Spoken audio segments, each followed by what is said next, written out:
Hello, you wonderful people, and welcome to another episode of Not Too Comic Book. This being a show where it's about TV shows that are adaptations of comic books. For today's episode, I'm going to talk about the latest episode of The Walking Dead World Beyond. A lot of really interesting things went down in this episode, so let's break it down. Well, first and foremost, obviously, I think this was a nice episode to finally give us a look into Huck's life. Kind of seeing a little, you got glimpses of it at the beginning, but obviously her reuniting with the team and everything. And obviously, it's this moment of, obviously they're like, planning out their next move, trying to find out where they can get some fuel from. And obviously it turns out like Tony and Percy have like little maps, because basically it looks like it's just a regular map, but obviously with like some stuff they had stolen, they basically have little, because it's symbols that when you line them up with the map, that's how they keep themselves hidden. The Republic, that basically you need to basically have a legend, or rather key to the map, that basically it's like a little overlay that you have to shine on top of the map to be like, okay, this is where this is at and everything. So that kind of gives them more of an idea. But obviously Huck is back with the team, and she's looking around and she sees how things are a little bit different, because I think she sees how Silas is looking at the whole Percy and Iris situation, giving him some boots. And then obviously she sees that Hope's not 100% okay. But I think all that is because her most recent experience, like when she ended up killing an empty and ended up taking something off of it, it was something representing that person was a Marine. And obviously she ends up giving Felix a Mountain Dew sponsor, I guess, for The Walking Dead. That was it. Well, there have been that hasn't been a partnership in the past, right? Because hadn't Mountain Dew done stuff with The Walking Dead in the past? So I guess it's not that, it's crazy. Because I saw a sign that clearly said Mountain Dew. I was like, oh, that was interesting. And they literally have a Mountain Dew. He's like, oh my God. Like, Felix is like, I haven't had a Mountain Dew in like forever. But I thought that was just kind of neat for them to share that. But now it's like, with this truck and everything, they have more of a chance of getting to New York. So this is a lot more feasible than maybe it was beforehand.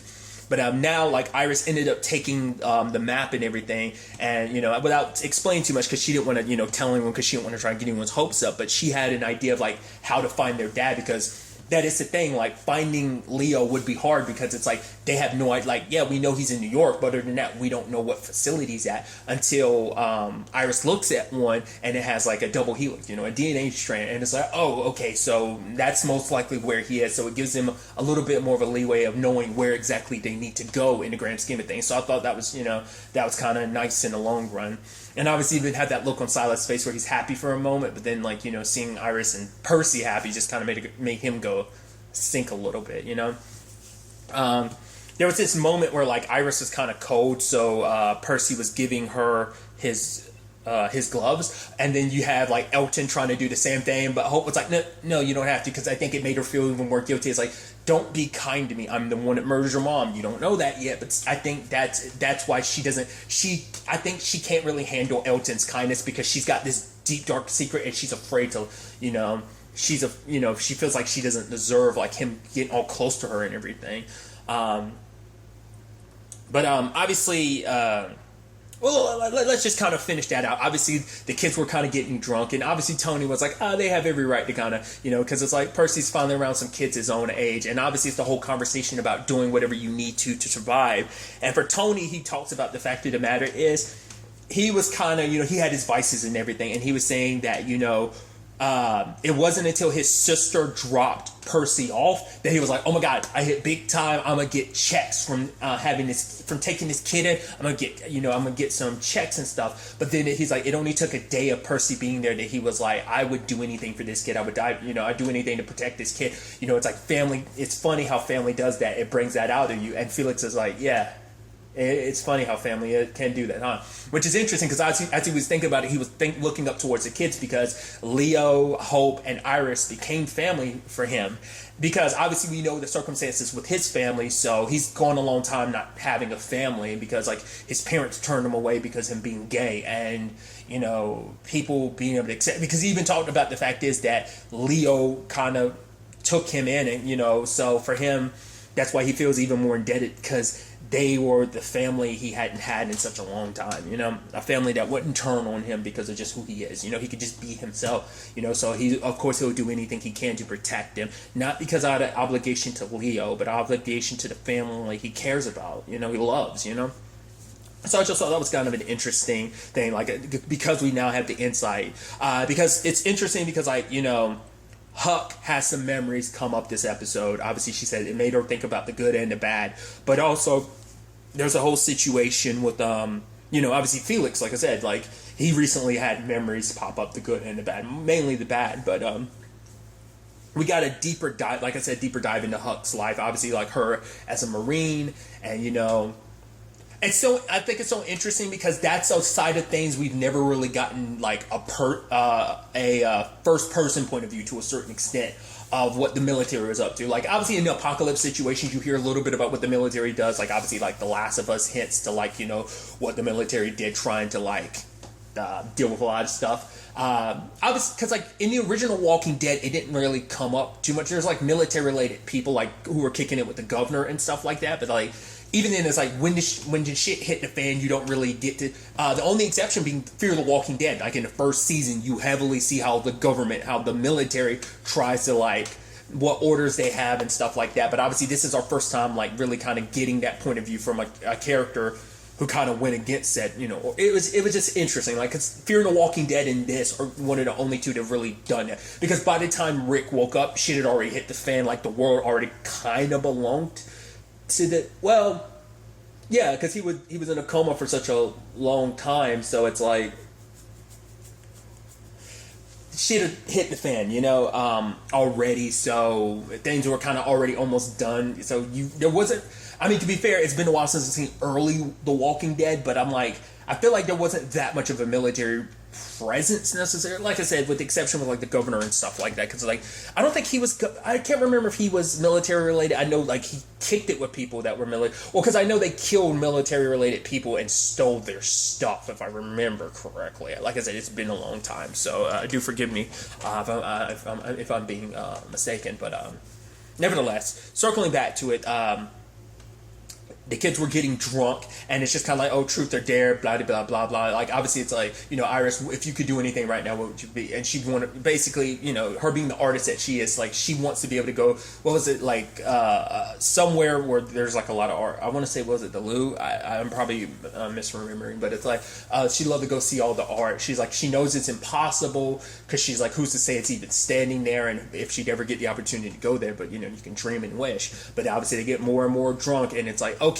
so, Hope, what's the worst thing you ever did? And it's like, well, it's not even your turn. Why are you asking? Like, it's like, that's such a shitty, like, don't, like, obviously he's drunk and he's thinking like, oh, it's meant to be fun. It's like, how is asking someone what the worst thing they did, especially in this world? You can't, I mean, yeah, I guess because it's like, yeah, they've done some thieving shit, they've done some conning, so I guess for them it's like, it's not that. We've done some, that's probably the worst. But it's like, no, don't ask someone in this world what the worst thing they've ever done, because a lot of people have done some terrible things to survive. And obviously Iris knows what that worst thing is, and she could tell how much it's eating Hope up. And obviously Silas was like, yo, just stop, because he can understand Hope, like, about, like, obviously the whole conversation about, I think she did something really bad that she's trying to run away from. Like, he understands that, you know, because that's why he felt a little camaraderie between them, because he has the same thing. So he's like, he wouldn't want anyone asking him about the worst thing he ever did. So it's like, don't push Hope about it. So she was like, I'm dumb. The worst thing I ever did was play this stupid game, and walks away.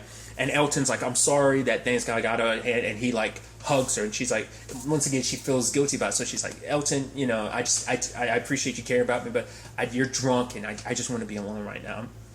So she goes on the roof, and that's where Huck is. And obviously, you know, Huck had already done some things. I think being a part of the Marines, like, you know, you do things that you're not too happy about, because she brings up something like, she was like, do you ever think about this certain thing to her partner, her spotter? And he was like, no, why do you keep thinking about it? He's like, the only thing I remember about that is I had your back and you had mine. That's all that really mattered. But it seemed like it was some things like, we did some shit that, like, stained our souls, that some stuff that we just regret, and we didn't, you know. But obviously the military gets their orders like, oh, we got to go clear out, because obviously at the time they didn't know what was what, so they went to the situation and they came across some empties, you know, some dead, and it's like, whoa, these things aren't going down. It's like a headshot does it though. And so obviously, you know, it's like, oh man, there's good people mixed in here, so what do? It's like, all right, putting on thermal, okay, good, they have lower body temperature, we can differentiate, bam, bam, put them down, saved all the people. Then later on, they got the orders, hey, was it Sunset? We need to put everyone down, living or dead. But obviously, like for her, it's like, wait, what? We can't. We obviously can't do that. Like, why would we? You know? But it's like. It comes down to that conversation of we don't know who's infected, so it's like we might as well put everyone down. It's like, I mean, the same argument could be, but it's like all these people we're saving, the only way because in their mind it's like, I mean, that's the whole military mindset. I mean, it's a government's mindset to try and keep this as under control as possible. And the effed up thing is like doing all those terrible things, it didn't help. You know, like all the people you sacrificed and tried to like put it didn't stop it from spreading because once again, it's a thing of like, it depends on when everyone found out because it's like you being infected, it's already a thing. Like it depends on whether you get bit and the infection kills you and you come back or you just naturally die and then you come back, you know. That's the whole argument. So it's like they didn't know that at the time, but it's so in their minds it's like this is how we quell this infection. It's like everyone's already infected. It just comes down to like if you die, there's that's the only path that's left for you, you know. Because it's obviously like, and I think this is such an interesting episode in that case of like obviously Huck and Hope because Hope finally lets it out to Huck about like. Iris knows that I killed a pregnant lady because she killed my mom. Like, obviously ran that down, but it's like, Iris doesn't know that it was Elton's mom. Elton doesn't know that I killed his mom. And it's like, she wants to tell him the truth, but Huck was like, don't do that. Because she even says, like, basically, it's like, would you really be doing that for him in the grand scheme of things? You're doing it to alleviate your own guilt. Because she's like, you know, I can forgive Elton's mom for killing my mom because she was, you know, because she's like, reading that book, I realized that she was a smart, kind person, that she was just freaked out. It was just a sad circumstances. So maybe Elton can forgive me, but it's like, that's the point. You want to tell Elton so you can alleviate your own guilt so he can, but it's like, so I'm supposed to just lie, but it's like, no, like for Huck, it's like, you're not lying, you're just not telling everything, because it's like, some people say they want the truth, but the truth is a lot for a lot of people to handle, and it's like, you do a lot worse by telling people the truth. It's like, we keep that truth, we carry that burden, so that they can go on being happy. And obviously there's that guy that ends up taking Hope hostage, and Huck's like, okay, so you know, it's like, oh, we can amputate your leg and be fine. He's like, no, which we as the audience know that is a viable option. If you can survive the, you know, not like get infected or die from it, like you can, you know, Herschel is a great example of that. So she says, like, I've seen examples of it like hours after, because I don't remember how long it was after Herschel got bit. It was pretty fast that, like, obviously, like, Rick went straight to chop his leg off, save him, you know? So I think it's been hours, so the infection had already spread. But the guy was there because he was like, we're hiding here. This was our spot, because he's like, oh, you're with those people. It makes you wonder, did they know more about this whole thing, or whether it was just because they knew about how they operated, you know? But it's like him and his brother were staying there, but he's like, I woke up, my brother was infected, I had to kill him. Well, he had already turned, and I had to kill him. And Huck is trying to talk him down by being like, hey, you know, I can save you, we can help you, it doesn't have to be like this, you know, that's just a kid, you want to take someone out, you know, take your gun off her and point it at me, let me be your target. And Huck grabbed him, and it's like, you know, I was like, is she actually going to save him or not? And that was the question. And I thought it was so interesting how the episode hard cuts between that and, well, not hard cut, but like cuts between that situation and what happened, where it's like they were given the orders to kill everyone in that cage. And it's like, if you don't follow these orders, you're going to be, you know, brought up on charges. So when it's, you know, even her partner being like, Jennifer, we have to do this, like, you know, but Huck, well, Jennifer, but, you know, now we know her as Huck. I'm sure for her it's a situation of, like, she's fine with going by Huck because she doesn't want to go by her real name anymore, probably because it's just, you know, that's she doesn't want to be who she was. Obviously, she ended up killing everyone else in her unit, and it's like, you know, her partner was like, I'm a Marine, I've got to follow my orders, I don't know what you are anymore. And she had to put him down, because it's like, I'm not going to let you sit here and let you kill a whole bunch of innocent people. And she led them out. Granted, we see where she is now, like, but, you know, that group of people she saved, like, what happened to them? Like, did she lose them along the way? There's so much of that story we'll probably never know, but she tried to do she did what she believed was the right thing. And in this case, she ended up killing that guy because there probably was no saving him. It's like, she said what she needed to convince him, because Hope was like, you said you were going to save him, but it's like, you know, I think for her, there was no saving him. Probably was too late because the infection had already spread. So it's like, I'm doing him, I'm giving him a mercy by ending this, you know? But obviously, they end up finding not only the fuel, but they also find these notebooks from the Republic, but they're coded. So it's like we have to decode them to find out, like, Iris is like, we could use this as an opportunity to learn more about them. But when it was all said and done, though, the conversation between Hope and Hutch, I kept saying Hutch, Huck, is the fact is that obviously for Hope, it's like, you're right. If I told him the truth, it'd just be for myself. So she's like, because obviously Huck is like, you're a good person. She's like, I'm a good person.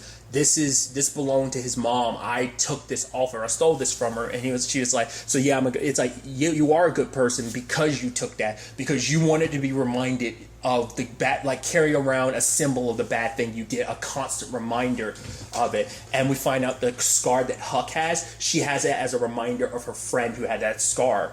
But it was also a reminder of what she did. You carry it so you're reminded to do a lot of good to potentially make up for all the bad that you've done, to try and make it all worthwhile, essentially, So I thought that was, an interesting aspect to this whole situation. Then there's the whole Percy thing about like, oh, hey, I want you to come check, like, bring me back my gloves in an hour. She's like, no, give your gloves now. He's like, no, I'm not cold right now. I'll be cold in an hour. She's like, oh, okay, kind of understanding. Also, like, Elton showing Hope that card trick. He's like, I don't want you to disappear like the Queen of Hearts. He's like, yeah, I know it's like a little small, stupid trick, but it's like, he's like, it makes him feel like the impossible is possible. And Hope is like, yeah, I got your mom. I liked your mom's book. I think she was a great person. He's like, yeah, but he's like, because the impossible is possible, maybe the impossible isn't completely impossible. Maybe she's still out there somewhere, and Hope just has to be like, yeah, maybe,